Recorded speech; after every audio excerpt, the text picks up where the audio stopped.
This is Political Communication, and I'm your professor, Dr. Patrick Stewart. In this lesson, we focus on political equivocation and the use of humor and laughter.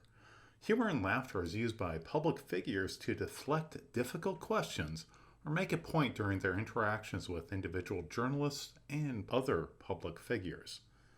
This rhetorical strategy is often used by public officials having enough knowledge to avoid divulging potentially damaging information. Importantly, appreciating the role of humor and laughter also represents yet another tool in our toolbox for understanding politics. The first place to start is where humor often ends: laughter. Laughter can be an incredibly useful social tool. Not only is it one of life's most pleasant feelings, in conflictual interactions it can pacify and even bond people together. And boisterous laughter, like boisterous voices, commands attention and elicits a feeling of power. But laughter, even at seemingly odd times, can be about humor as well. Interestingly enough, most laughter isn't directly tied to jokes or obviously humorous comments. Robert Provine, in his groundbreaking work on laughter, found that less than 20% of laughter was prefaced by comments that were even remotely humorous. Likewise, when I analyzed over 300 humorous comments during 10 presidential primary debates in 2008, I found comparatively fewer witty or joke-like, despite the theatrical nature of debates that rewards humorous candidates. Laughter can be seen as one of the most reliable of nonverbal social signals there is. There is easy and accurate recognition of the emotional state of a person laughing due to the stereotypic vocalization, facial display behavior, with the lip corners pulled up and at an angle, a loose jaw, and the eyes being closed, and the body movement due to the air being expelled from the diaphragm and the lungs. This behavior is also costly to fake. Engaging in these activities, even on purpose, leads to an individual feeling the positive mood that results. Additionally, this behavior is socially contagious, with individuals automatically mimicking each other, especially in situations where people are packed in tightly.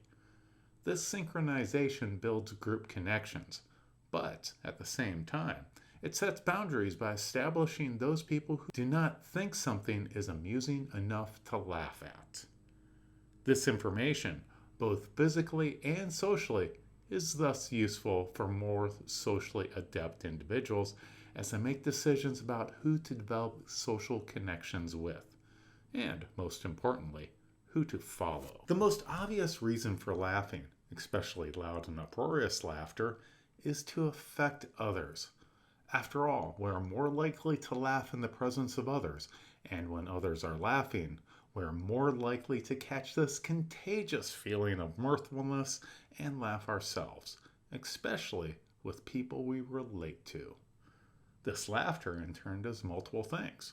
First, it lessens negative emotions and associated physiological states, while at the same time signaling to individuals nearby an all clear from threat. This is likely why we rarely hear laughter from candidates or the audience when the discussion addresses threats to our safety.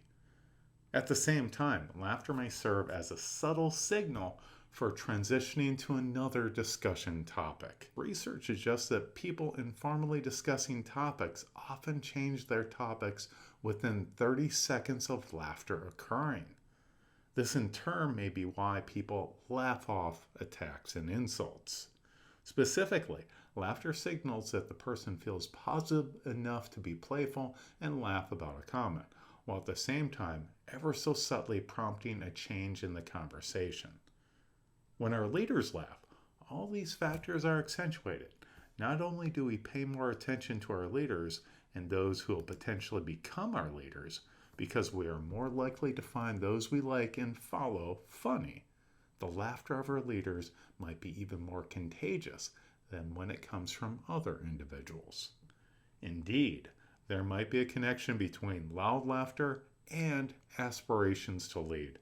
Because we are more likely to follow those who signal their dominance by loud and forceful vocal cues, we can expect laughter that is loud, forceful, and perhaps distinctive, to subconsciously affect us. Voice laughter includes chuckles and giggles and tends to be melodic and song-like, with synchronized vocal fold vibrations with their harmonically rich vowel-like sounds. Voice laughter tends to be perceived as positive and more socially inviting, especially in comparison with unvoiced laughter.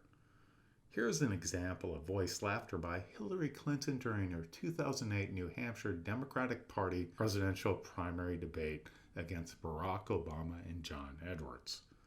Both Obama and Edwards had been attacking her political positions as she was the frontrunner. Clinton's laughter served as a signal to transition to another topic. This particular instance may be seen as a game changer as she momentarily halted Obama's and Edwards' electoral momentum during the New Hampshire primary election. Senator, I'd like to start with you.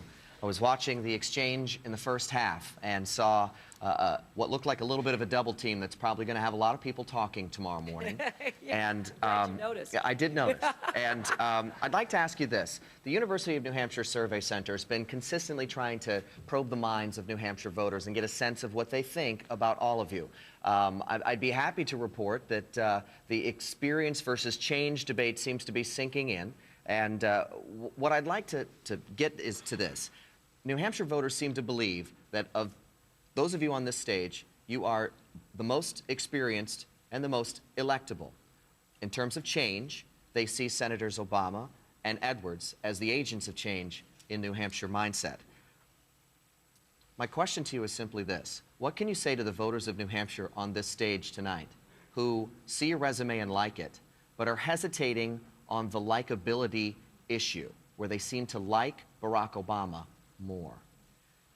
Well, that hurts my feelings. I'm sorry, Senator. I'm sorry.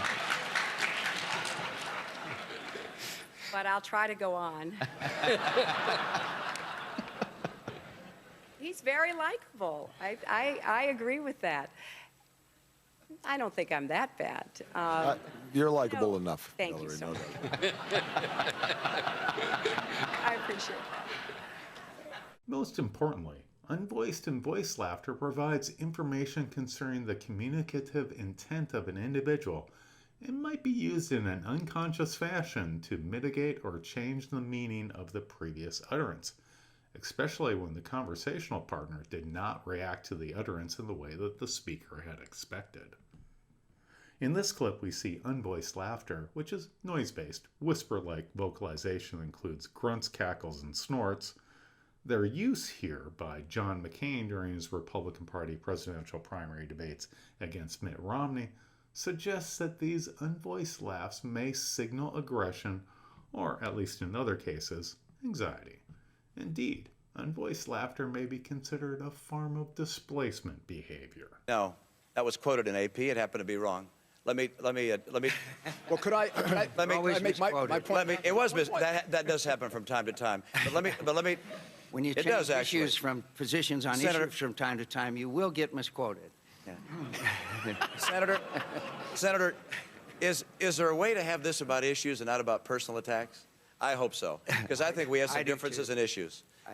I just want to say to Governor Romney, we disagree on a lot of issues, but I agree you are the candidate of change.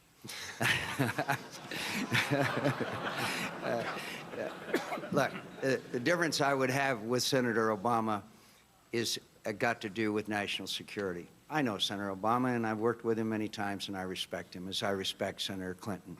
Senator Obama does not have the national security experience and background to lead this nation. We are facing the transcendent challenge of the 21st century, and that is radical Islamic extremism. In his recent statements on various foreign national security issues, I have strongly disagreed. But I can make it perfectly clear that it requires a lot of knowledge and a lot of experience and a lot of background to have the judgment to address the challenges that our nation faces in the 21st century. So, may I make a comment? One, it's the continued personal barbs are interesting but unnecessary. But number two.